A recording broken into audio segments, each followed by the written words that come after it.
Welcome to our inaugural podcast from Eagle Title, Seat at the Table.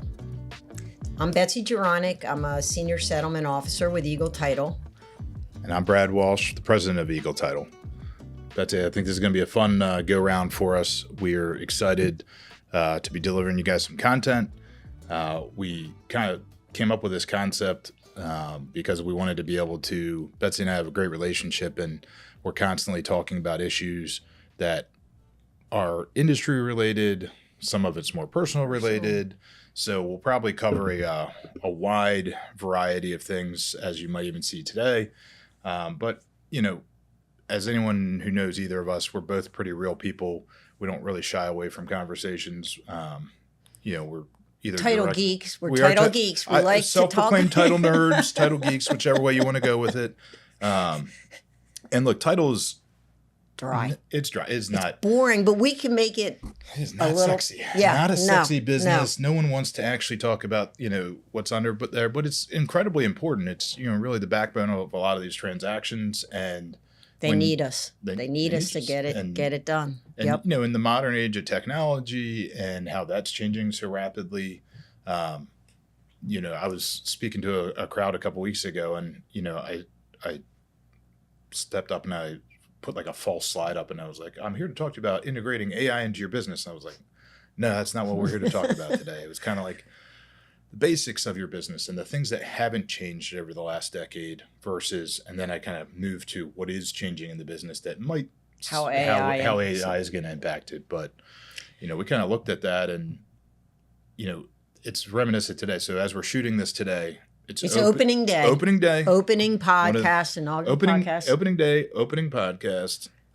77 degrees in Baltimore. Perfect day. Everyone should be going out to Camden Yards to cheer on the O's. We need a good season. They've got so many updates to the stadium too. Have you seen the new scoreboard? Yep. I saw them lower it in with the crane coming in on it. Yep. It's an exciting year. They did like a soft launch this weekend, and so people could go in and see everything on it. Yeah. There looks to be like this awesome kind of bar that you can rent out underneath the scoreboard, and if no one's rented it for like a corporate event, Eagle Title, that's a good plan. I should talk to someone who might be able to put that together for us. That could be helpful. But yeah, no, I mean, I used to live like 6 blocks from Camden Yards, and it was awesome when I was there because back then they used to have Ollie's bargain nights, and you could get like a ticket for like $6 into the stadium. You were paying more for your beer than you were for the ticket into the game. So that ties us into title, because is that the house that Jay owned on William Street? Yeah. So one of the courses we teach, know before you go. It's a CE course. We pull that property up. I'm going. This is my title nerd. The title nerd in you is just and we look at that. Quick. We look at the property because no privacy for Jay on that ownership. What he paid, what he sold it for. He added his wife. He redeemed the ground rent. He flipped it into an L. I think he did everything. He did pretty much everything you could do without spending without paying transfer. Without paying transfer rec. And that was a good lesson in. It was a hard lesson in home ownership, but it's also, you talk a lot about one of the things about Maryland that's different is that we have ground rents here. Ugh. And when people start getting into the ground rent world, they don't really understand it's pretty much central Maryland, mainly Baltimore, but you can get some ground rents out in the county and Anne Arundel, and there's a couple parts of Howard that have a couple ones in there, but Baltimore City is saturated. Baltimore City is saturated. And, over the years, they've had so many different legal challenges to it. The state's tried to put, redemption abilities into it. I'm actually dealing with one right now where the ground rent owner died up in Pennsylvania, and you got to reopen the estate. They got to open the estate just to probate this asset. For $1,200. And people are like, I'm not dealing with it. I know, it's a problem. And I think it's a crappy issue that we have to deal with, but it's only us and St. Louis are the only places where ground rents exist in the United States. So, when you get to these national lenders that are trying to come in, that's, we talk about the importance of dealing with the local people in these transactions. And I always think personally, as someone who's run a title company for 15 years, you can see transactions that are going to be smoother from the beginning when you've got solid agents, a local lender, and a local title company who knows what they're doing and has the resources to do it. And they all care about getting it done and getting it done on time. When you have someone that's maybe an out-of-state lender who doesn't know ground rent usually. Well, they don't know ground rent. They also, I would like, when you think about real estate being how hyper-local it is, there's another part about reputation. Like, reputation's everything, right? Once you burn your reputation, you're cooked. But secondarily, if there's a fear that you're going to run into that person in the grocery store, like, you don't want to be that person that you see that referral source going down the aisle and you're like, I'm going to go to the other side of the store and just hope I don't run into them. Right. But that's a reality of being, service industry, right? Service industry, local. When you talk about maybe running into people on the sidelines, I usually always have some sort of branded, material with me on there. And a lot of it turned out because I would be like grocery shopping or something, and someone would be like kind of looking at you, and they couldn't like exactly place who you were, where you were. Like, how do I remember them? And I wanted to them to ask that, jog the memory on, be like, oh, you did our closing.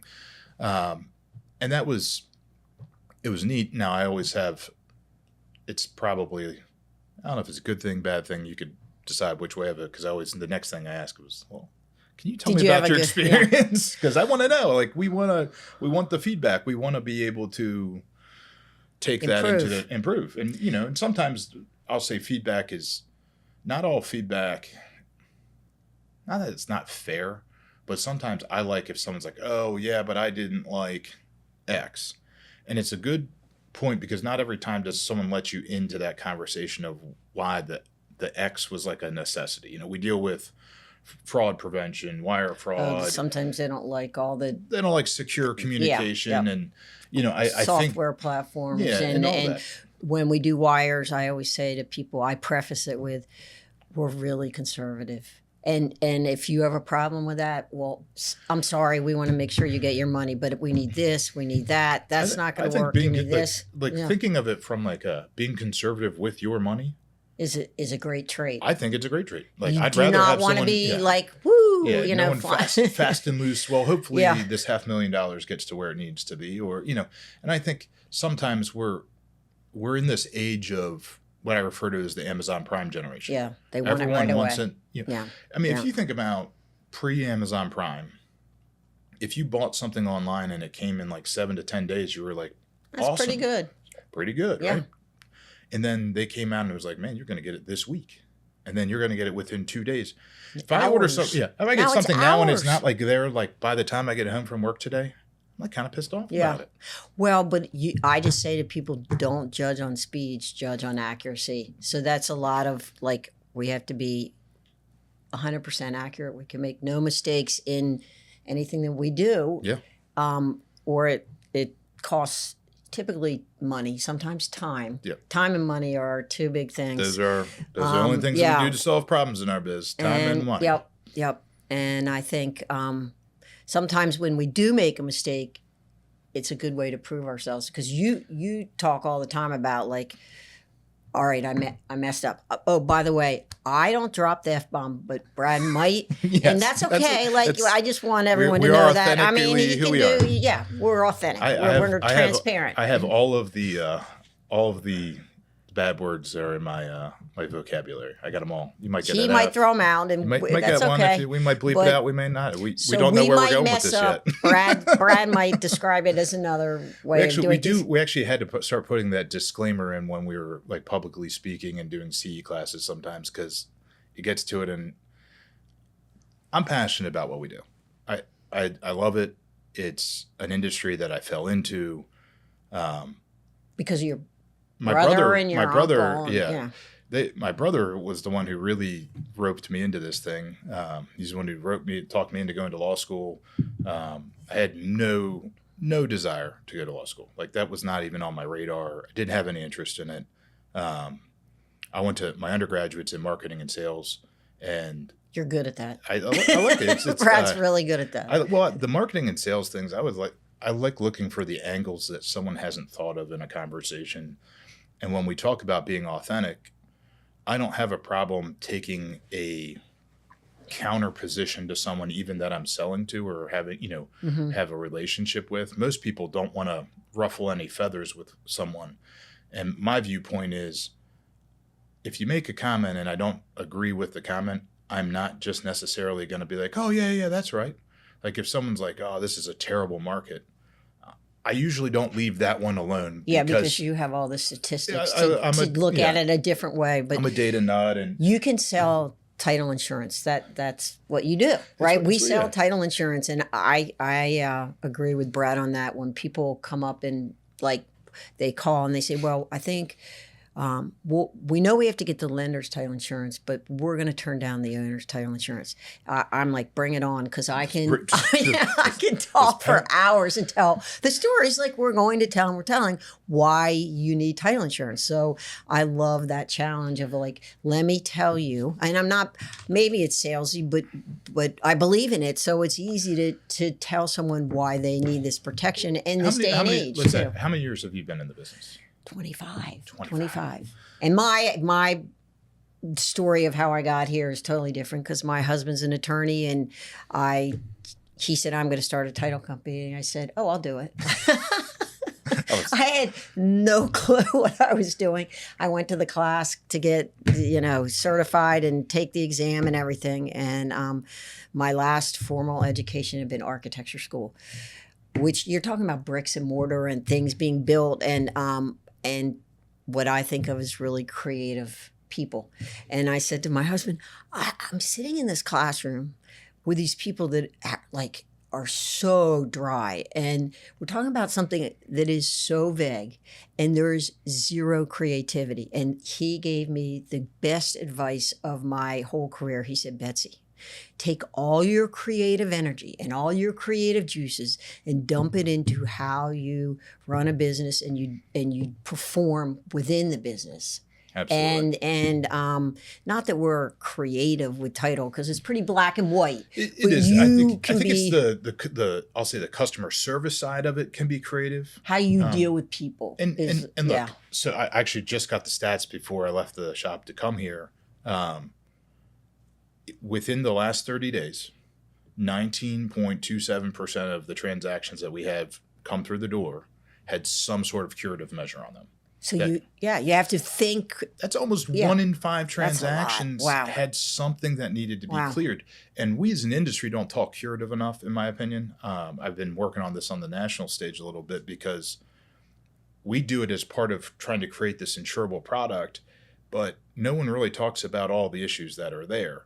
And I think that, when you take 25 years of experience in the business, and I'm in 15, 16, somewhere in there myself, I mean, I've probably overseen 25 to 30,000 transactions now. Like, takes knowledge and creativity. Creativity, and to figure things out. You've seen some stuff. I could have used a different word there, but I used stuff. But you get to that, and it's.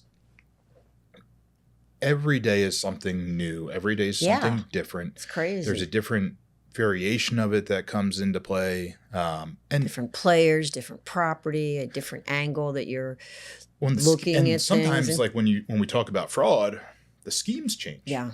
They got to keep coming up with something new. It's so funny. Like, as we change, they change, right? So they went, for years it was, intercepting wiring instructions where someone would get into play. That's still an issue. I'm not saying that it's gone. But we have a platform in place that is very thorough and there's nothing better than when a consumer goes in my in your nerdy in my nerdy world of running a title company.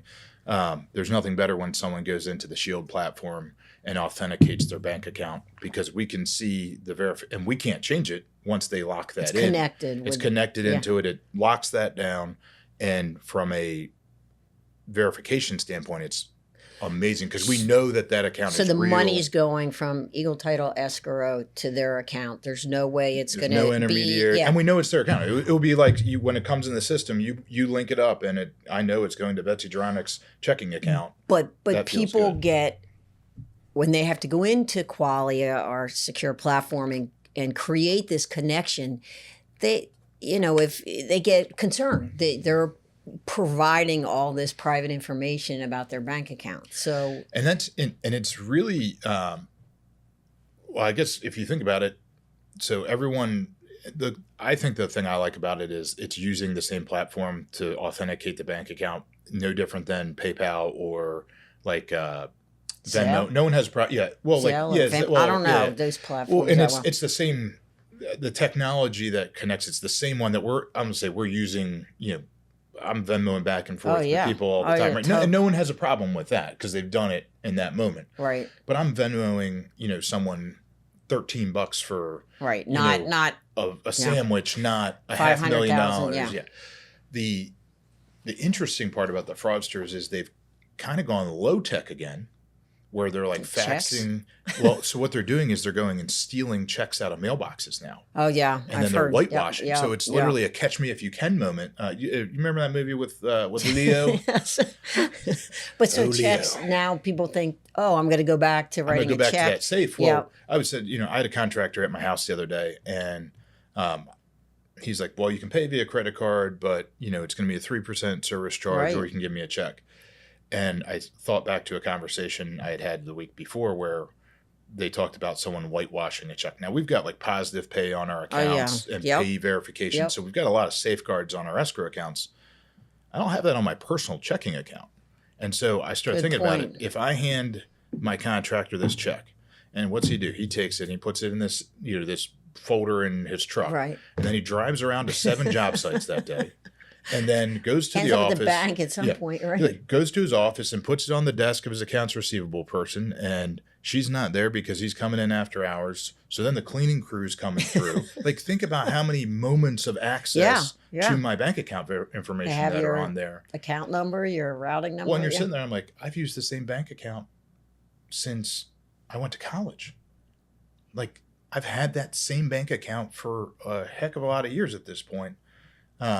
How many checks are out there that all because you can institute an ACH transfer off of just having your account number and that. Yeah. We saw a big fraud attempt. We probably get, I don't want to overstate, so I'll go 2 to 3 fraud attacks a week on wire runs. How many do you lose sleep over? What's that? How many do you lose sleep over? I know there was one that you... when we had to shut things down. That I used to lose a lot more sleep about it. I don't know what that says about me. I think it says that we have more protections in place. More protections You're comfortable with what now, you see these silver streaks that are starting to come through here on the side? You need to learn some techniques to take care of that. You know what? I used to really start looking at it. I was like, oh God. What was bad? So I've had the same guy cut my hair for 40 years. And we're not pivoting here. We're not going. But so he's cut my hair for 40 years, and a year or two ago, he was cutting my hair. Starting. Because hey, it's getting pretty gray up there. I'm like, yeah, I know. It was one thing when someone else says something, but when the guy who's taking care of your hair for 40 years, he knows it, and he knows the head, inside and out. It's awesome, but it is that stress around it, right? It is the problems that go with it. We've made a significant investment in our technology. We've made a significant investment recently too. Yeah, we just did a whole new one on. It's an AI overlay on our system, and we'll talk about that in future podcasts because we're going to go down the tech path. We'll go in the tech path on one because I'm starting to really nerd out on what that can do and some of the things. I was actually playing with it this morning, and I'm getting super excited about some of those capabilities. But I think ultimately, when you look at it in this world, we employ an entire wire room team, which I didn't as having had a small title company that merged with Eagle Title. I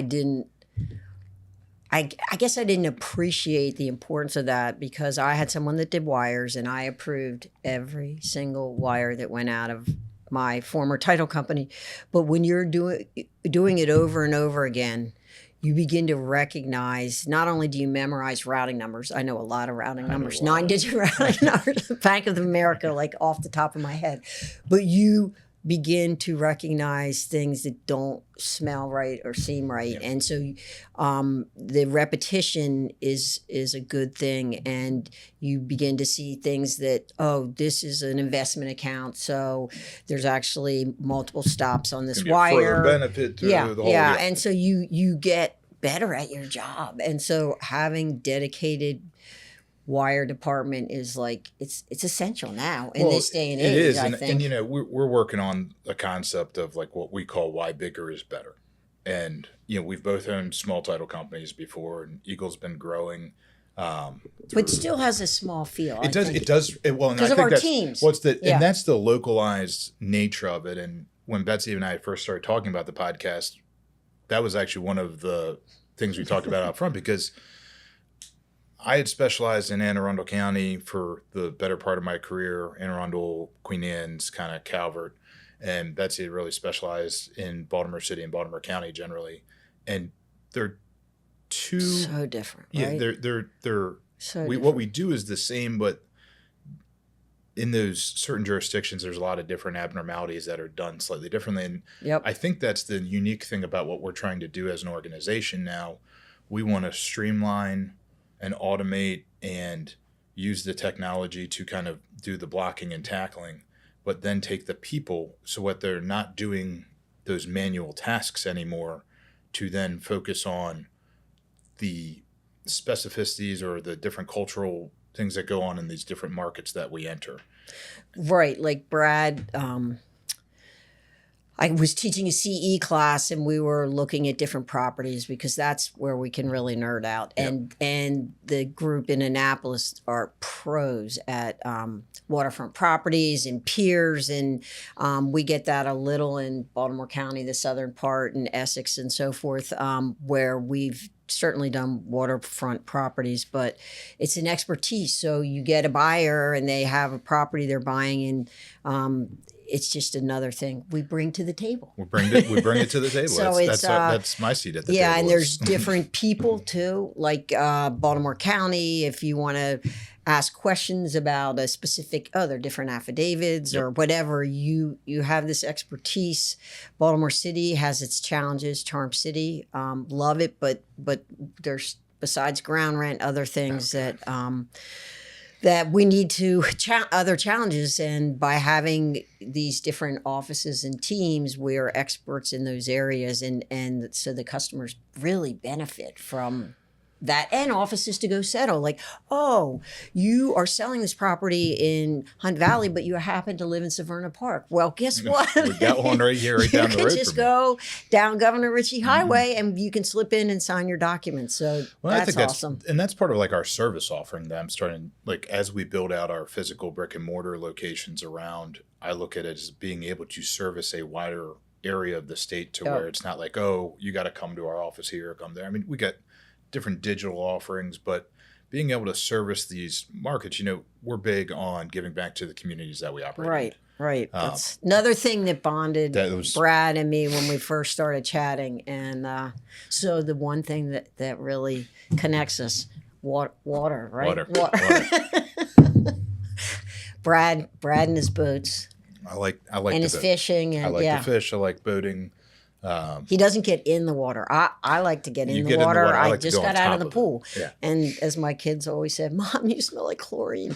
But that's my balance in life. And also we both use water as a way of giving back to communities, which is when I was looking for where I wanted to land, talking to Brad about the importance of giving back to the community that gives to us, right? Like we're so fortunate. You started the Baltimore chapter of Swim Across America. Is that an accurate depiction of how that is? I did, along with one other guy. I did the swim up in Larchmont, New York, swim across the Long Island Sound. And with my husband, we were driving back, and I'm like, wow. We have the Chesapeake Bay. We have Michael Phelps at that time. He was our starter for an inaugural swim.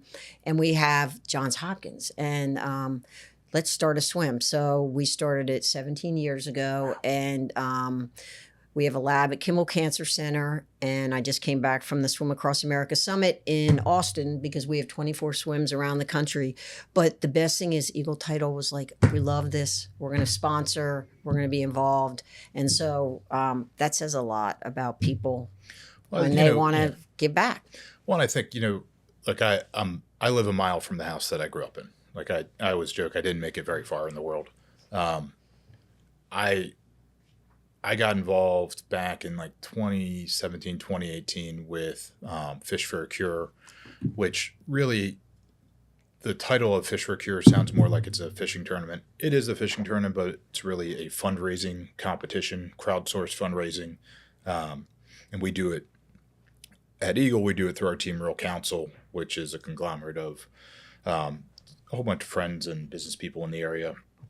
But in a similar way, all of our funds that we raise through that organization go to fund a lot of non-insurance related services at Anne Arundel Medical Center here.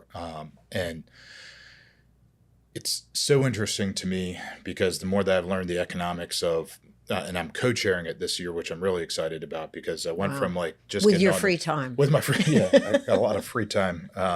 When I talked to Boss Lady about it, she was like, "You're going to do what?" And I was like, I know it's one more thing, but I call it fish. It's my short for me. I said, but fish has always been important to me.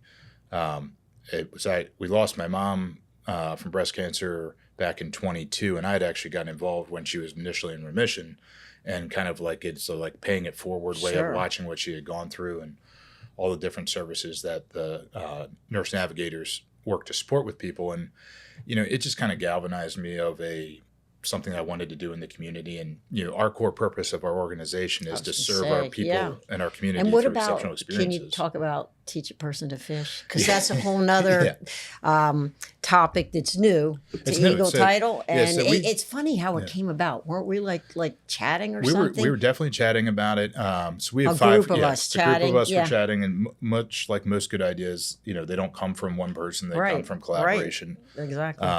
And so we actually have 5 core values at our company and with our affiliated law firm. And one of them just wasn't landing. And, I'm always the type of person, if something's not working, I will not hesitate to tweak or fix it or change it or throw it out and be like, guys, someone's got to come up with something different that actually works. Because I'm not going to just keep doing something if I don't think it's the right thing. And Jay got involved, and he, and the kind of like we need to be teaching each other and growing teams, and our industry's aging generally, and we need to bring in we'll go on tangent next. Well, I actually use you as a great example because you have so much institutionalized knowledge of being in it for 25 years, and I've built my own knowledge base on my own. I didn't when we got in, I never worked at another title company similar to you. And you just had to learn on the fly.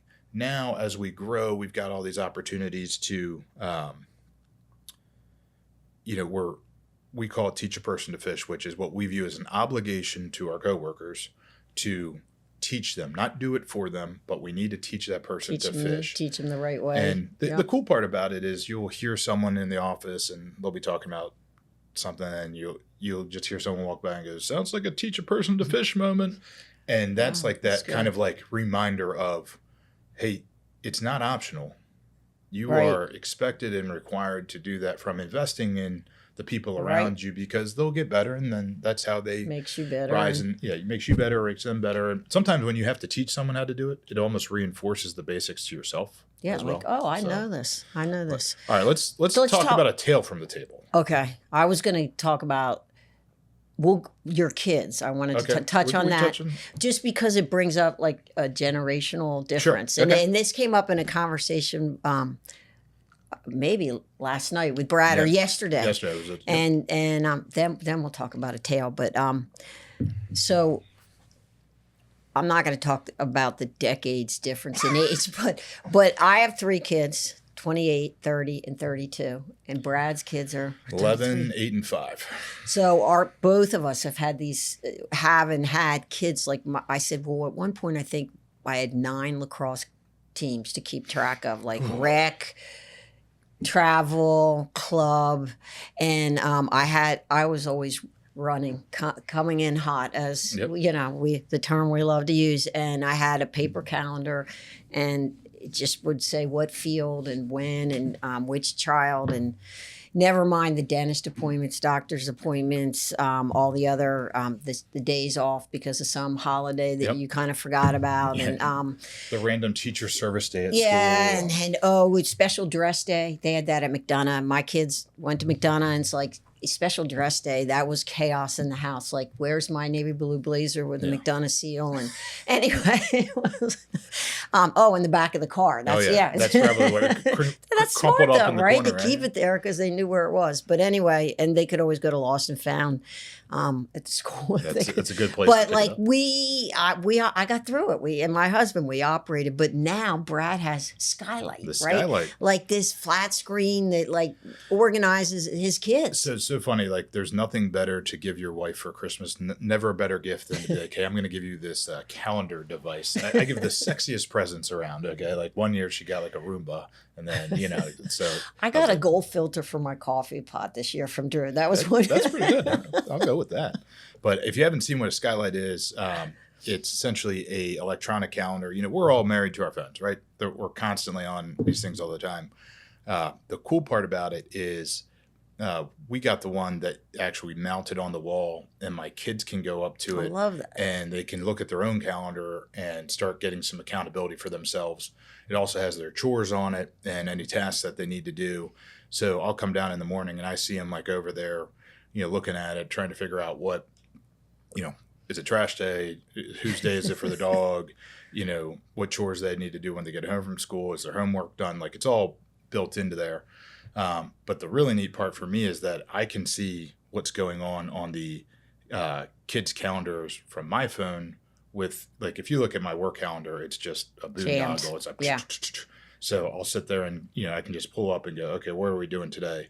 And the cool part, and we were talking about this, is where you can literally sit there and be like, okay, Dean's got to practice at the high school tonight on the turf field, and from 7:30 to 8:30, and So you show up at the right place at the right time. Yesterday was really cool.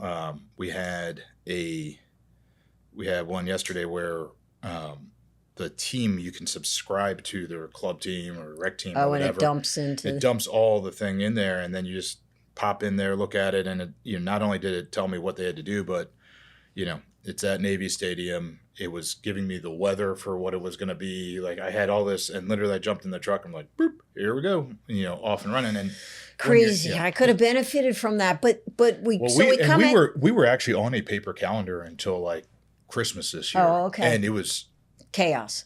And when what it was a constant. I'm calling to ask, hey, what's tonight? What's there? Yeah. And so we come at this from slightly different angles, but brings us together. Okay, so tail from the table. One of our segments will be Tales from the Table. Yeah, we finally reached that important subject. Yeah.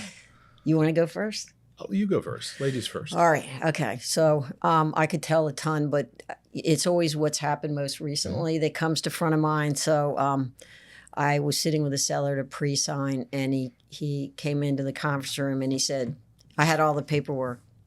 He said, I don't want to sell this property. I was like, well, I'm here just to have you sign the paperwork. He goes, I fell in love with this. He renovated it. It was that great house in Bolton Hill. And he just like, I've become attached to it. And he said, is it too late? And I said, well, contract's a legally binding document.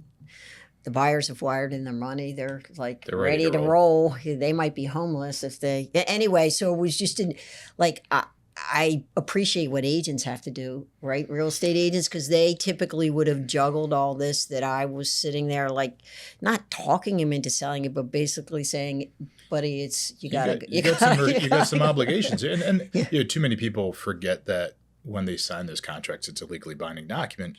On top of that, the thing about there's technically not a huge difference between residential real estate and commercial real estate, except for the fact that a lot of times emotions usually are the difference, right? And all the time when you're doing it and it's your house and, you're living there, I got tons of stories that can come off memories. They're memories. And Oh, there's, yeah, I had it's someone hard. who they cut the door jamb out of the house because it they had had the- all the kids' height Yeah, memories, and yeah. they didn't replace another door jamb behind it because it had all the kids' stuff. And I was like, well, I don't necessarily know that's a huge problem to cut it out, but you should have done it before you listed the property. Right. Too many people And don't what are you going to do with it? I mean, I'm sorry. I'm just Actually, no, trying to think. I guess you install it in the next house. No, I saw someone who they got like a custom frame on it. Oh, and okay. So they moved it, it was like all their kids, and then their kids that were growing up now and the grandkids started to come into it. So they took that with them to do it that way. But I think my favorite tale I had, I was at the table doing a closing, and all of a sudden someone looks out into the lobby, and the Annapolis office got like tons of glass. Yes. It's like a fishbowl. And they're like, what's going on out there? And I turn around, and there were 6 SWAT officers in the lobby. Whoa. And I was like, I'm going to step out for a moment and check on what's going out there. And they, in that one wild situation, they were there to serve an arrest warrant on a seller because they knew where he was going to be at what time. Oh. The arrest warrant was his wife was the one who was pressing charges against him. And she was also the real estate agent. So she knew where he was going to be at what time. She'd been with him at the property the night before. Come to find out after some details came out. Well, they come in and they've got like AK-47s and they're ready to roll and, arrest this guy. Wow. They're like, where is he? Where is he? You got to tell us. I'm like, he's not here. They're like, what are you talking about? He didn't show up. Oh, no, he showed up. He called us that morning and said, hey, I've got a few appointments I got to change. Do you mind if I come in and pre-sign? So he came in and signed 2 hours ahead of time. You think he knew? I don't know that he knew, but he was smart enough to at least change in. And they're like, well, where did he go? I'm like, that's usually not a question we ask on our way out the door of, what's your next will you stop? be going after this? So in case the authorities pop up that, I know where to tell them to hunt you down on. But that was I had to politely, a lot of drama. Politely ask them to take the AK-47s out into the hallway, and we could slowly work this situation out. But I had someone served after a settlement. It was, a divorce, and they knew he was going to be there pre-signing. So I witnessed him come out of. It was at a Monument Sotheby's office. Came out, and they were there serving the paper. So that was a little upsetting. But no AK-47s well, this one, or anything. She was the agent and one of the sellers, and she wanted it done so she could get the commission, get the proceeds, get the payment, and then put his tail in jail. Yeah. Wow. Tail. So look, that's part of our, that's the thread. I'm so polished today. Yeah. So Brad, one of the things we were going to talk about that we didn't get to in the beginning is like, why did we decide to do this? Or did we cover that? I guess we briefly covered it. I mean, I think we don't really beat around the bush on things. No. We just see it. We see the world as we see it.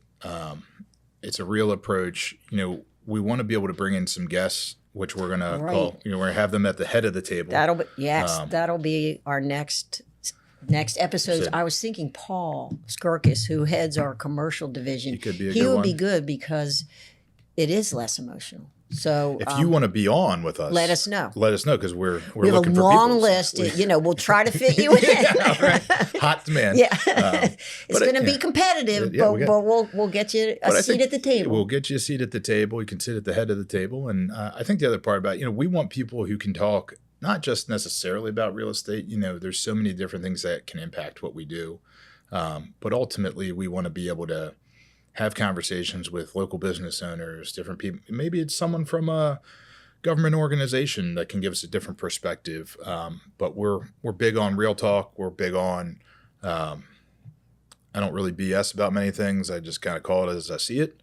That gets me in trouble sometimes. And other times people appreciate that. So reach out. And the one thing I did want to say is by being part of Eagle Title, it's great for me because it's comforting to know that I have this whole team, and Brad knows because I keep talking about this that I'm going to Italy. Brad's going away too. Spring break. We're going to plan my son's wedding, and that's a really important thing in life. And so I have these transactions, one that's bubbling up that I need to talk to Brad about, but I know I can go away with this level of comfort with all this expertise in place, because you got to live your life. You have your kids, you have to, yeah. And so you can continue to get this quality service without relying on one person, because we're a team. It used to be, I'll never forget going to leave on vacation a few years ago, or more than a few years at this point. We're loading up for vacation, and I'm putting all of the stuff in the truck, and Steph sees me put in my printer, my home office printer, oh my gosh, and 2 monitors into the back of the truck, and she goes, "Hey, Hoss, what's the deal there?" Printer. And I said to her, "What are you talking about?" She goes, "I just watched you put a printer, a docking station, into your home office into the truck to take on vacation with us." I said, "I just got the biggest deal of my career." Oh. And they put a 7-day title due diligence on it. And so one night I'm sitting at the condo on vacation, and the abstract had come in, and it had one of the most complicated easement. There was 5 houses in a row that were all in the same easement going back to like 1915. And it had been replatted about 15 different times through the whole deal. And so she woke up in the morning, and she comes out with the kids, and I'm literally asleep on the floor in the middle of an abstract that I had torn apart and all chained out all these titles and all this. I usually do it on my whiteboard. You like that stuff. I do. I just usually have my whiteboard to do it on where I can visualize the whole thing. And instead it was me, a whole abstract, and a couple of cans on the side of the juice that it took to get through it. And now you have a team that can do it. I have a team that, what if that same scenario happened today? We did get a big one that they're working on right now, and I essentially was like, guys, when boss lady she doesn't ask much from me, but when she asked something, she said, "Gotta live your life. We're going away, taking the kids," and I said, "Okay, I'm not taking the monitors with me this time." And she said, "If you even thought about that, it's a different situation." Well, we appreciate you guys joining us. We're so excited for the launch of the Seat at the Table podcast. I think we're going to have some. It's going to be fun. Yeah. If you want to get involved. Informative. Reach out to us. Yeah. We want to make titles sexy again. Can that happen? Thanks. Thanks, guys.